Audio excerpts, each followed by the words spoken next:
of my way! A sign? Who cares? I'll run over it again. Trouble busters! La la la. Out of my way! Emily, I made sure I did it again. I saw the model of the car, the color, and the driver as she drove away. I don't think that was me. I know it was you, Madeline. Maybe you're mistaking me with someone else. Helen, remember 4 years ago? This is a new cafe that opened up. You thought that a hair salon was a cafe? Oh, I'm sorry about what happened back then. Anyways, it wasn't me. I wasn't the one who made that shortcut. Oh. She's right that I made that mistake 4 years ago, but I know the driver in that car was Madeline. I decided to ask my husband to install a surveillance camera. I hope this works. I wished I never had to talk to her about this, and I hope this will solve the problem. However, that's Madeline. I went to go check my surveillance recording. Madeline was clearly captured by the camera. I knew she was the culprit. I went to go talk to her for a second time, but Madeline only acted shamelessly. Oh, I see. You installed a camera, huh? Good for you. Okay, I'll be careful next time. She didn't even apologize. She's not sorry for anything. I know things can sometimes get sensitive between neighbors, and that's why I've been trying to be so nice this entire time. It's time for revenge. I'm not going to forgive her. I'm not forgiving her for this either. We're not letting her get away with this. Trouble busters! La la la.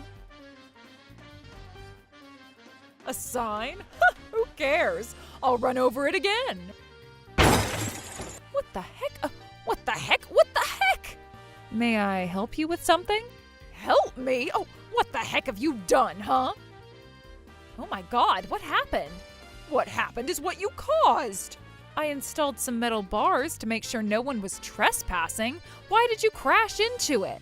I didn't know you installed these stupid bars. How dare you do this? You're going to pay for my car. What? You shouldn't have been trespassing on my private property to begin with. How dare you say that as if this was my fault? I was just driving this street as always. And did I ever give you permission to do that? But you're my neighbor. You're my neighbor, but that doesn't answer my question. You're not supposed to be passing my driveway. It's private property. Oh yeah? Since when is that law effective? When? Oh, I don't know. All I know is that it is the law. If trespassing wasn't against the law, anyone gets to enter anyone else's private property all the time. Yeah, move forward. Never take a detour no matter what obstacle is in front of you. Keep moving straight forward. You should only say that if you know for sure. If you don't have your facts straight, it's the equivalent to a fantasy. A fantasy? Why don't I turn it into a reality for you then? And that's another fantasy right there. Ellen, why don't you might as well become a novelist? Stop changing the subject. Oh, who cares about a snowman or two? I know your daughter cheated during the snowman championship to win first place. I'm sure it's easy for her to make one. She never cheated to win that contest. My daughter Emily didn't win the first place, and that only means that your daughter cheated. Anyways, you're paying to replace my car, and I might as well make you and your daughter apologize for cheating during that contest. You're kidding me. Besides, if you refuse, I'm going to call the cops on you. Do it if that's what you want, and I'm going to make you pay for the 12-pound bluefin tuna that you ruined. What? Why would you have a bluefin tuna inside a snowman? I believe Helen did that. Besides, you shouldn't have entered a private property to begin with. Forget it, this conversation isn't getting anywhere. Right back at you. This is not good. You've trespassed. You ignored the sign. You ruined the snowman and the bluefin tuna. Madeline, you're at fault here. What? Who do you think you are to say that? I think I'm the police and I'm just doing my job. And you're the one who called the police. This isn't fair. You were hiding a metal bar behind a snowman. I don't know anything about that. I believe Helen did that. Your daughter is crazy. I don't know how you raised your child. You don't get to say that. You've been trespassing. I recommend settling this among yourselves. Give me a break. Why would I do that? Hurry up and arrest her. That's not happening. Besides, if I'm going to arrest one of you, it's going to be you, Madeline. And you're paying $35K for my bluefin tuna. What? $35K? Who in the world places that much value on an animal that only knows how to swim in the ocean and nothing else? Bluefin tuna is about $3,000 per pound. It's an expensive fish. I'm going to make sure you pay for it. If you're going to talk about an expensive fish, let me tell you that my car is expensive. You're going to pay $50K for my car. No, I'm not. You're the one who will be paying. Officer, we'll take care of this matter on our own. Thank you so much for coming by. Now, if you're not willing to do as I say, I'm going to file a lawsuit. Are you sure? You're not going to win this case. If we take this to the court, you're going to be talking about it, and everyone will know what you've done. Right back at you. You better be ready for this. Madeline was not willing to compromise. She wasn't bluffing either, and she really filed a lawsuit, and I'm ready to do this. Miss Madeline has entered a private property that she was permitted access to while a metal bar was hidden inside the snow. She ended up crashing into the bar, causing total damage to her vehicle. The fact that the bar was hiding inside the snow shows that the defendant had harming intentions. And we ask for $50,000 to compensate for the damage to the vehicle, along with an apology. Are you sure that Ms. Madeline had permission to enter private property? Ms. Ellen had a signage that warned others not to enter her private property. Do you have anything to say about this? I believe that sign was for people other than me. Wouldn't you think that Ms. Ellen would have informed you if she was willing to give you an exception to allow trespassing? The defendant failed to do so, which caused this problem. She is not obligated to do so.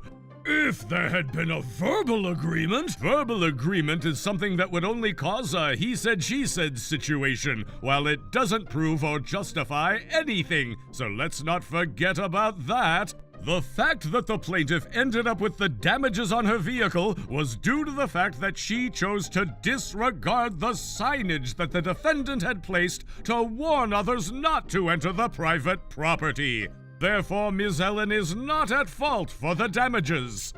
But it would be a different story if there are untrue facts on your side. And there are none. Ms. Ellen had been trying to resolve the issue between herself and the plaintiff. She initially tried to settle this with a discussion to kindly warn her not to enter her private property, while the plaintiff refused to cooperate, which ultimately led her to place the signage. That's not true! The two of them are not strangers. They each have a daughter, and their daughters are classmates. I wonder if someone who makes a signage to warn others not to enter her private property would be willing to let others enter the property. Maybe the defendant made a verbal agreement without thinking of it much. What? I never gave her permission. Yes, you did. No, I did not. You did. I did not.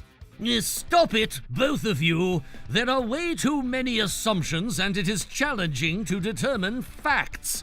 If the prosecutor is unable to provide evidence that there had been a verbal agreement to permit entrance to private property, we shall determine that the accident was caused by trespassing, as the plaintiff had ignored the placed signage and the defendant had no responsibilities for the damages caused on the vehicle. Your Honor, it is impossible to provide evidence for a verbal agreement that never took place. And we are about to... When we take a look at the petition, the contents are corrupt. It's almost as if a gang is trying to mug some cash off of a civilian on the street. What did you just say? And I find it the plaintiff's responsibility to provide evidence that such verbal agreement had taken place. And we were just about to do that! There is no way that any of those will be concrete evidence. The only way you could prove that the verbal agreement had taken place is to provide evidence based on when, where, and how the verbal agreement took place. But we don't have an audio recording or any type of record for that matter. And that's why we're trying to find the truth by confirming all facts. There is no such thing! And I say this because we may provide evidence that the plaintiff had entered the defendant's private property with bad intentions. Here. Oh God, I knew you were going to play that video. The plaintiff had repeatedly committed trespass on the property despite the fact that there had been a sign. And we've been saying that this was because the plaintiff was permitted to enter the property. That's such a terrible argument. Help me! What the heck have you done, huh? What? You shouldn't have been trespassing in my private property to begin with. How dare you say that as if this was my fault? I was just driving the street as always. And did I ever give you permission to do that? But you're my neighbor. Oh my God, were you recording me? No matter how many times we listen to this, it's not going to sound like you had permission to enter the property. Oh God, what's going on? Huh? I never told lies. You told me that you and the defendant had a verbal agreement. You said that she agreed while she was jealous of you because your daughter is better than her daughter at everything in school. You said that you wished you could get along with Ms. Helen while she would keep acting out of jealousy. You even cried as you told me. But you were lying, weren't you? That's not exactly true. Then do you have anything to say about this? Oh, shut up. Are you going to blame me that you're about to lose this case? I mean, there's clearly no way to win this case when they provide evidence like that. Wow, how can you take it out on your lawyer like that? Ever since I realized that talking wouldn't resolve any issues with you, I've been recording every conversation we've had. Oh, don't look at me like that. And please take a look at this video, too. She's right about to crash into a snowman. Look at her face. She's doing it on purpose. Stop. I would have wanted you to stop. Based on the visual and audio recording that we have, it is evident that Ms. Ellen never gave such verbal agreement, while the plaintiff had intentionally crashed into the snowman. Despite the fact that she had been warned not to drive into her private property, the plaintiff had never cooperated while she continued to choose to trespass the property. And she ultimately crashed into the bluefin tuna that was placed inside the snowman. This case was regarding the damages caused on the plaintiff's vehicle, but it is clear that the plaintiff is at full fault. The petition is rejected, and if there are any objections to this judgment... I object. I do. I have lots of objections. Your Honor, would you kindly hold off on the verdict? That's right. Mr. Thompson, you got this. We would like to admit to all fault at this time to settle this dispute with Ms. Ellen. Why would I do that? I'm only suggesting the best decision you could make in this situation. Once this case is at its verdict, it will stay as an official record. And isn't it your job to make sure that doesn't happen? What did I hire you for, huh? You provided false facts regarding the case. How shameless are you? Of course, I wouldn't want to say what I didn't want to say.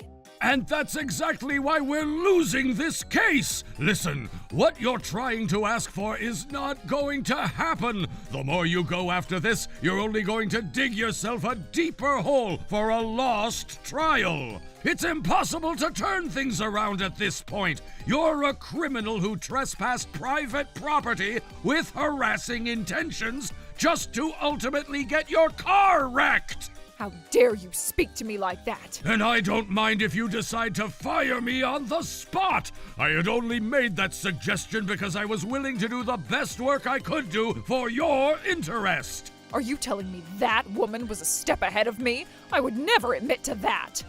If you don't admit to it, you're going to simply lose this case, and you'll end up in a bad situation. Are you threatening me? If you lose this case, it's only going to be a matter of time before they retaliate against you. What? She's going to be filing a lawsuit against you for trespassing her private property, despite the fact that she had a sign to warn you, while you crashed into and damaged a bluefin tuna that was worth $35,000. $35,000? I'm going to make you pay for it no matter what. No, I'm going to fight back against that. And that's not possible! You would rather settle this dispute and pay for the bluefin tuna! No, if I win this case, we'll be even. I won't have to take any penalties.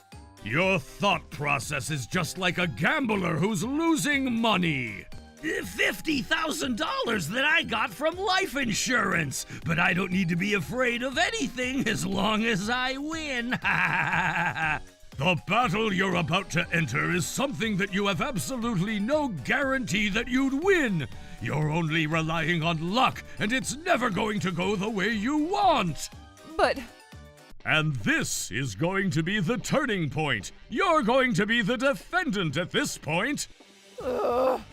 If we're going to seek further trial, we're going to file a civil lawsuit against you for property damages. And after the civil trial, it will be a criminal trial. criminal? A criminal trial will not only cost you, but it's going to be even further against your interest. What do you mean? You'll end up with a criminal record, since most of what you've committed will likely be considered misdemeanor rather than felony. You probably won't end up being in prison, but a record is a record.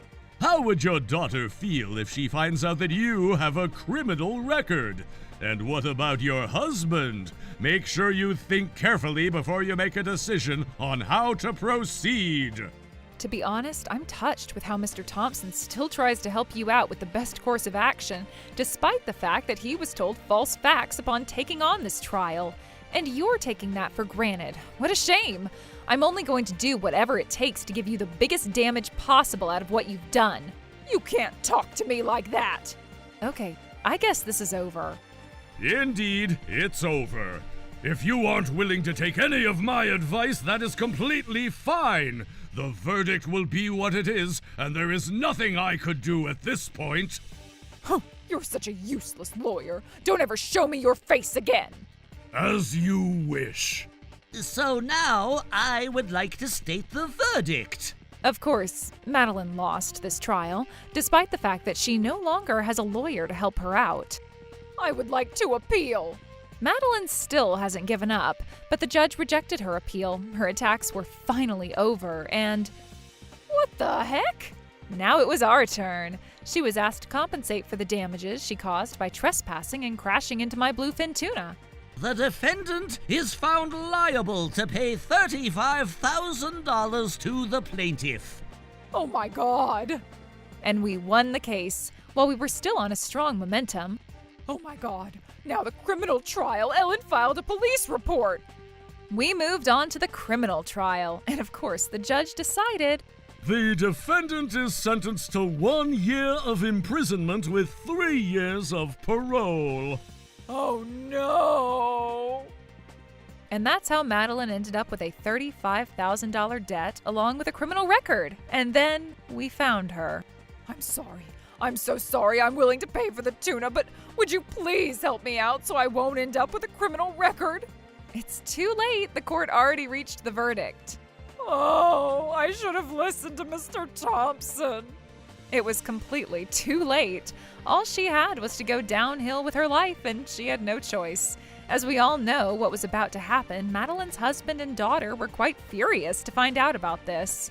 I can't believe you let this happen without telling me any of this. I'm breaking up with you. How dare you crash Helen's snowman? I don't want to see you ever again. But, let me explain. We're breaking up. Go away. No, but I only wanted to do it for you, Emily. The revenge mission that Madeline was on to crash Helen's snowman had ultimately shattered everything she had in life. What goes around comes around. Madeline had no choice but to go back to live with her parents with a $35,000 debt, a criminal record, divorce status, and disowned by her daughter. I heard that her parents are not taking it well, and they're keeping a close eye on her to make sure she pays back for the debt and to atone her sins. Oh, I don't even know how many years I'll be spending to pay back this money. As for me, I've been stress-free more than ever after living with peace in mind that no one is trespassing my property, and no more snowman destroyers too. My daughter is making another snowman today. Do you want to build a snowman? Hey, Helen, don't do that! Troublebusters!